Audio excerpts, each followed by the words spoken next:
यहाँ समुद्रकी परिलाई राक्षसहरूले समाइरहेका हुन्छन्। त्यो पीडा देख्न नसकेर सानो उनको छोरी भगवान श्रीराम कहाँ गएर सानो नन्दीलाई पुकार्छिन् र नन्दी जान्छन् सँगसँगै।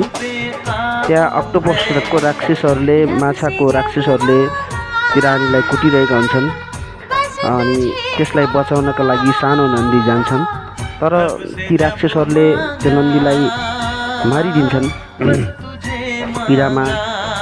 अनि हनुमानजी आउनुहुन्छ र प्लिज सबैले लाइक कमेन्ट सेयर गर्नु। कोही नाचेको भए लाइक गर्थ्यो होला, यो भिडियोलाई लाइक गर अनि सबैको भलो हुन्छ भनेर भन्नुहुन्छ। र त्यसपछि नभन्दै श्रीराम आउनुहुन्छ त्यो पुकार देखेर र त्यो सानो नन्दीजीलाई पनि निको बनाउनुहुन्छ र त्यो परीलाई पनि निको बनाउनुहुन्छ। Thank you.